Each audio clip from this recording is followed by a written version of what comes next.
இந்த இடத்துல பாருங்கள், கர்த்தரால் ஆசீர்வதிக்கப்பட்டவர் வெளியே நிற்பானேன் என்று சொல்லி ரெபேக்காள் உடைய வீட்டில் லாபான் எலியேசரை அழைக்கிறார். நீ கர்த்தரால் ஆசீர்வதிக்கப்பட்டவராமே, நீர் வெளியே நிற்பானேன்னு உள்ளே வரும். வாசல்கள் திறக்கப்படுகிறது. ஜபத்தோடு கூட போய் நிச்சயிக்கப்படுகிற திருமணம் இது. அந்த திருமணம் எப்படி அந்த அறிகுறிகள் என்றால், அந்த மகள் சலித்து கொள்ளாமல் இருக்க வேண்டும். திருமணத்துக்கு முன்னே கேட்பாங்க, அந்த வீட்டில் யாருன்னா பெரியவங்க உடல் சரியில்லாமல் இருந்தால் அது எப்போ சாவும், அதுக்கப்புறம் நம்ம திருமணத்தை ஒழுங்கு செய்யலாம்னு சொல்லுவாங்க பெண் வீட்டார். ஏன்னா இப்போ போனாக்கா அந்த வயோதிக பெரியம்மா இருக்காங்க இல்லையா, அந்த பாட்டிம்மா, அவங்களுக்கெல்லாம் பணிவிட செய்யணும். அதனால் அதெல்லாம் முடிஞ்சு அது பரலோகம் போனதும் அப்புறம் நம்ம திருமணம், அவன் என்ன சொல்லுவான், அது பரலோகம் போகிறதுக்கு முன்னே திருமணம் செய்யணும்னு ஆசைப்படுதுன்னுமா.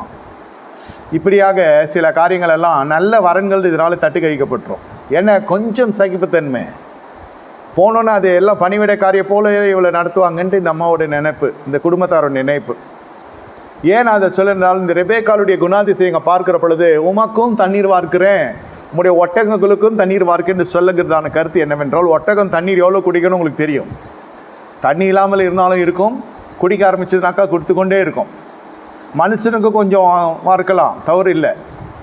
ஒரு குடம் தண்ணி குடிப்பானா மனுஷன் குளிப்பான், அது வெல்லம் சொல்லுவாங்க இல்லையா. இன்னொரு கடம் கொடுத்தா வெல்லம், வெள்ளம்னா தெரியும் இல்லையா, சாப்பிட்ற வெள்ளம் இல்லை, வெல்லம் அதிகப்படியான ஒரு கரை புரண்டு ஓடுகிறது என்ற அர்த்தம். ஆனால் ஒட்டகத்துக்கு அப்படி இல்லை. ஏதோ ஒரு ஒட்டகம் உங்களுடைய குடும்பத்திலே வாழ்க்கையிலே காணப்படும். அதுக்கு தண்ணீர் கொடுக்கறது உங்களுடைய வேலையாக இருக்கும். சிலதை திருப்திப்படுத்துக்கு ரொம்ப கஷ்டம், உறவு முறைகளை சொல்கிறேன், திருமணத்துக்கு பிறகு.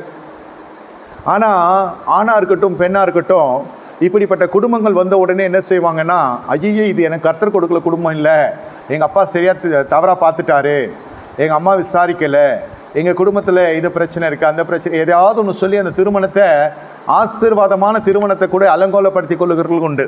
எல்லார் வீட்டிலையுமே ஒரு ஒட்டகம் இருக்கும். இது நான் ரகசியமாக சொல்கிறேன்.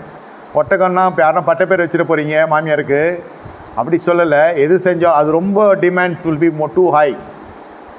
சராசரி மனுஷர்கள் செய்ய முடியுமா? அது ஒட்டகத்துக்கு ஒரு வயசு பொண்ணு தண்ணி எடுத்து ஊற்ற முடியுமா? ஆனால் அந்த மாதிரி சொல்லிட்டு உமக்கும் வார்க்கிறேன், உங்களுடைய ஒட்டகத்துக்கும் வார்க்கிறேன், அவ்வளோதான். எலியேசருக்கு பழ நழுவி பாலில் விழுந்து அது நழுவி வாழியில் விழுந்தது போல் ஆகிவிட்டது. இந்த மாதிரி தான் நான் ஜெபித்தேன் ஐயா, இந்த மாதிரி தான் நான் ஜெபித்தேன். அது சாட்சியாகவே வருகிறது. அதே போல் தாவீதினுடைய வாழ்க்கையை நீங்கள் பார்க்குற பொழுது, அன்றைக்கி இருந்த பிரச்சனைக்கு ராஜ்யபாரம் தக்க வைப்பதற்கு சவுலுக்கு யார் இந்த கோலியாத்தை வென்றாலும் அவனுக்கு பெண்ணை கொடுப்பேன்னு சொல்லிட்டார்.